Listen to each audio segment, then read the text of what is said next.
Hello everyone. අද මේ video එකෙන් ඔයගලන්ට මම ෂෙයා කරගන්න යන්නේ අපේ ක්ලයන්ට් කෙනෙක්ගේ එක්ස්පීරියන්ස් එකක්. තාත්තා කෙනෙකුයි පොඩි බබෙකුයි ආවා අපෙන් ස්පෙක්ටකල්ස් දෙකක් ගන්න. ඉතින් ඒ තාත්තා කිව්වා ඒ බබාගේ යාළුවෙකුත් ස්පෙක්ටකල් එකක් දානවා. ඉතින් එයාටත් කණ්ණාඩි දෙකක් ඕනේ කියලා. ඒක හින්දා කණ්ණාඩි දෙකක් අරන් දෙන්න තමයි ආවේ කියලා. ඉතින් normally අපේ ක්ලිනික් එකට බබෙක් වරන් ආවහම අපි eye testing එකක් අනිවාර්යයෙන්ම කරනවා නිකන් කණ්ණාඩි දෙකක් හදන්න උනා. ඒ වෙලාවේ තාත්තා කිව්වා නෑ මාස කිහිපයකට කලින් මේ බබාගේ ඇස් දෙක චෙක් කරා මොනවත් ඉෂුව එකක් තිබුණේ නැහැ. ඒ හින්දා අවශ්‍ය වෙන එකක් නෑ කියලා. අපි ඒත් කමක් නැහැ අපි ටෙස්ට් කරලා බලමු කියලා.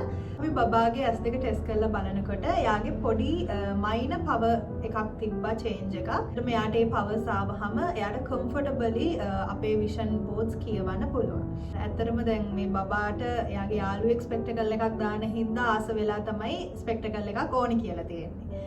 ඒ අරුණාම එයාට විෂන් එකේ වෙනසක් දැනෙනවද එතකොට එයාට පෙනීමේ අඩුපාඩුවක් තියනවද කියන එක බබාට තේරුමක් නැහැ. ඒක කෙනෙක්ට එක්ස්ප්ලেইন කරන්න තේරෙන්නෙත් නැහැ. ඉතින් මේක ගොඩාක් වෙලාවට අපිට එක්ස්පීරියන්ස් වෙන දෙයක්. ෂූටි බබාලාට ඒගොල්ලන් හිතනවා අනිත් කෙනාටත් එයාගේ යාළුවන්ටත් පන්ති ඉන්න ඒගොල්ලන්ටත් පේන්නේ ඒ විදිහටමයි කියලා. ඒ වගේ බබාලා අපිට ගොඩාක් පහුවෙලා තමයි හම්බෙන්නේ.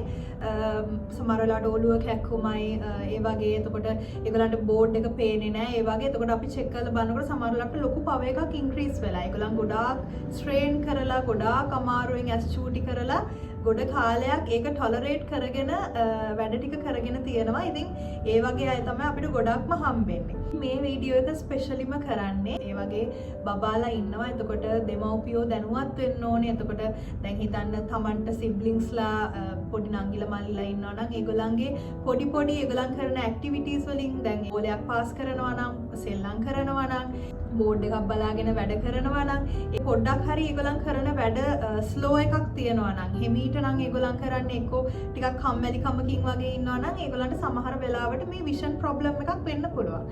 මේක ඇත්තටම හියරින් පැත්තටත් ගොඩාක් බලපාන දෙයක්. සමහර වෙලාවට යාට ස්පෙනීම ටිකක් දුර්වලතාවයක් තියෙන්න පුළුවන්. නැත්නම් මේ කන් ඇසීමේ දුර්වලතාවයක් තියෙන්නත් පුළුවන්. තව දෙයක් තමයි මේ වගේ බබාලා දැන් පොතක් රීඩ් කරනවා නම් ගොඩාක් ඇස් මට්ටමට ලං කරගෙන තමයි රීඩ් කරන්නේ. ඉතින් මේ වගේ පොඩි සයින්ස් වලින් අපිට ඇත්තටම අඳුර ගන්න පුළුවන් මේ චූටි බබාට මොන හරි යාගේ විෂන් ඩිෆිකල්ටිස් තියනවාද කියන එක. ඉතින් මේක ගොඩාක්ම ගෙදර දෙමව්පියොන්ට ඒත් එක්කම බබාගේ ඉස්කෝලේ ටීචර්ස්ලාට තමයි හරියටම අඳුර ගන්න පුළුවන් මේ බබාට මොකද්ද මේ තියෙන ඉෂුව එක කියන එක. ඉතින් ඒත් එක්කම දැන් බබෙක්ව ටෙස්ටිං එකකට අපි ගාවට අරගෙන එනවා නම් අනිවාර්යයෙන්ම මතක තියාගන්න ඒ බබා හරියම රිලැක්ස් එකේ ඉන්න වෙලාවකට ගොඩක්ම හොඳයි උදේ වෙලාවක අරගෙන එනවා නම්. මොකද එතකොට එයා හරියම රිලැක්ස් එයාගේ ඇස් දෙක හොඳ රෙස්ට් එකක් අරගත්ත වෙලාවක ඒ ටෙස්ටිං එක කරාම තමයි අප්ම ඇකියුරේට්ලි අපිට රීඩින්ග්ස් ගන්න පුළුවන්. නැත්නම් දැන් බබා ඉස්කෝලේ ඇරිලා ආව වෙලාවක අපි ගාවට අරගෙන ආවොත් ඇත්තටම බබා ගොඩක් ටයර්ඩ්. ඉතින් එතකොට ටිකක් එයා කන්සන්ට්‍රේට් කරනවත් අඩුයි අපි කරන ටෙස්ටිංස් වලට. ඉතින් මේ දේවල් ගැන ඔයගලන් සැලකිලිමත් වෙන්න.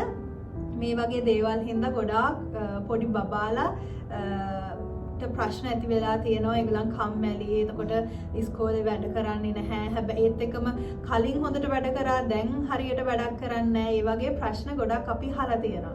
ඉතින් මේ වගේ මොන හරි ප්‍රශ්න තියෙනවා නම් ඔයගොල්ලන් ටිකක් සැලකිලිමත් වෙන්න වැඩිහිටියෝ විදිහට.